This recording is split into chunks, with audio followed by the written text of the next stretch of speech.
हमें अक्सर न्यूज से अलग अलग मर्डर्स के बारे में पता चलता रहता है, पर कुछ मर्डर्स ऐसे होते हैं जिनके बारे में जानकर हमारे भी रोंगटे खड़े हो जाते हैं। ये कहानी भी एक ऐसे ही मर्डर केस की है जिसे लद्दाख पुलिस कभी सॉल्व ही नहीं कर पाई। एक सुबह लद्दाख पुलिस को एक छोटे से होटल से फोन आया कि उनके एक कमरे में किसी गेस्ट की डेड बॉडी मिली है।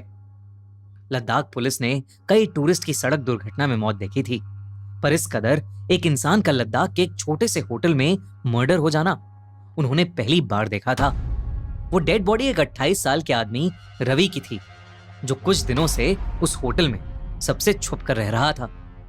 उसकी गर्दन पर काले निशान थे और उसकी आंखें खुली पड़ी थीं। ऐसा लग रहा था कि जैसे मरने से पहले उसने कुछ बहुत भयानक देखा हो।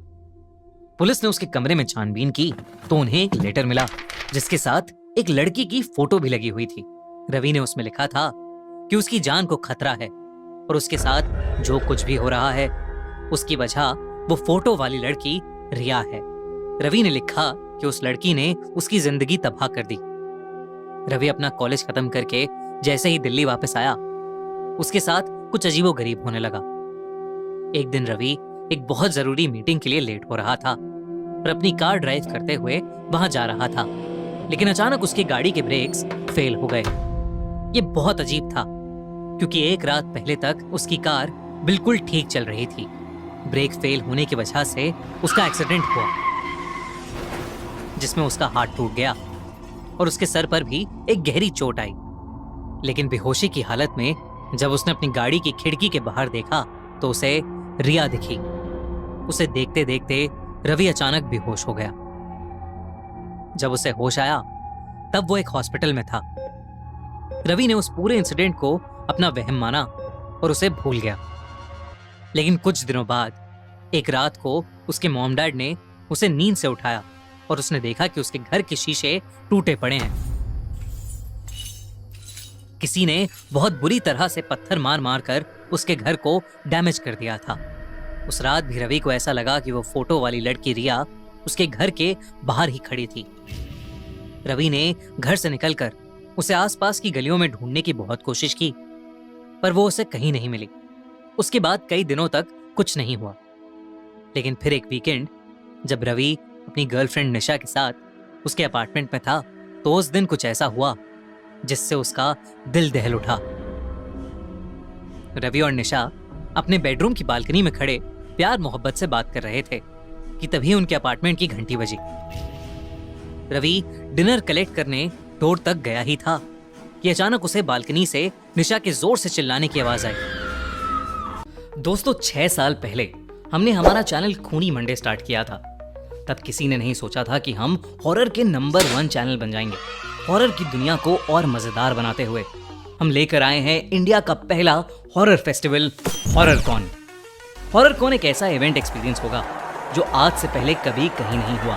यहाँ आप मिलोगे अपने फेवरेट क्रिएटर्स से, जैसे मैं, रियल हिट, SR पे, शिवम इज़ॉन, फिंग, गौरव कटारे, अक्षय वशिष्ठ, पैरानॉर्मल इन्वेस्टिगेटर सरबजीत और पूजा और बहुत सारे क्रिएटर्स जो सुनाएंगे आपको अपनी हॉरर स्टोरीज, वो भी बिल्कुल लाइव। साथ ही बहुत सारे गेम्स होंगे, वर्कशॉप्स होंगी और बी यूनिक का दिल दहला देने वाला डांस परफॉर्मेंस भी होगा।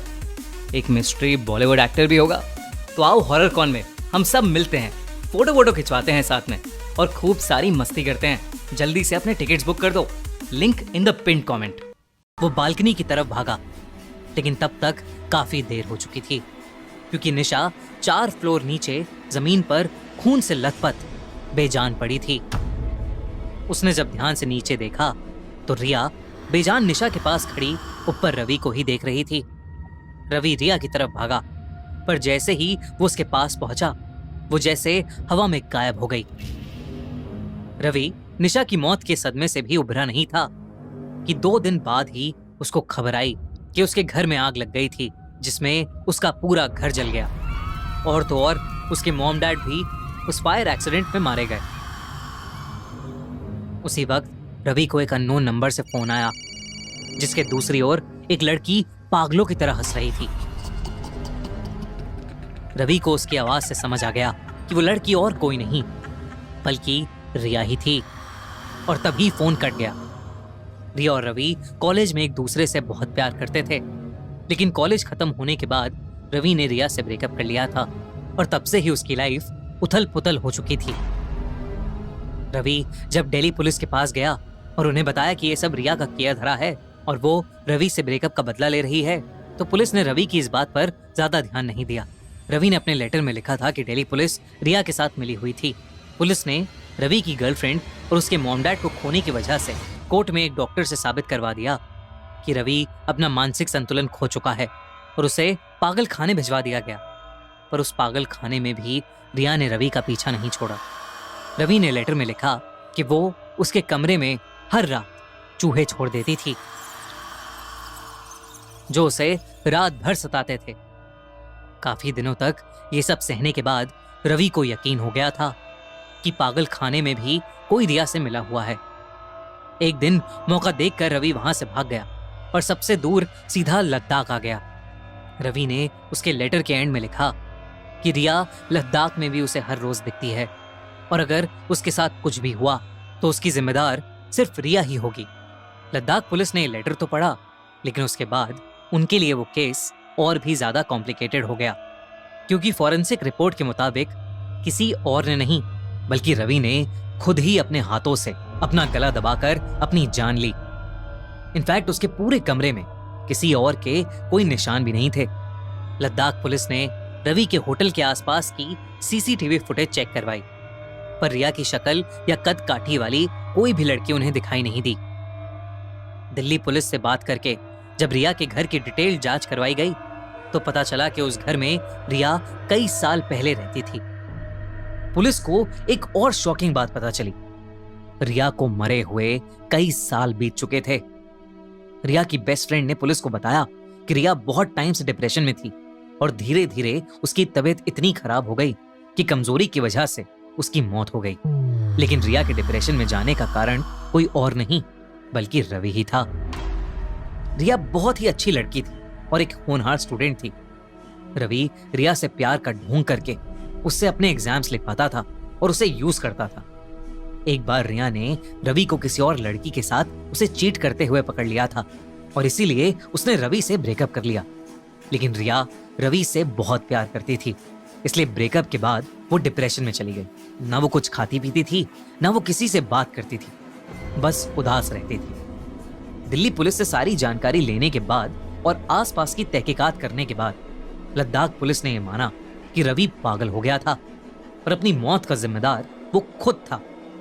लेकिन पुलिस के दिमाग में हमेशा एक डाउट रह गया, क्योंकि रवि के लेटर में लिखी सारी बातें सच थीं।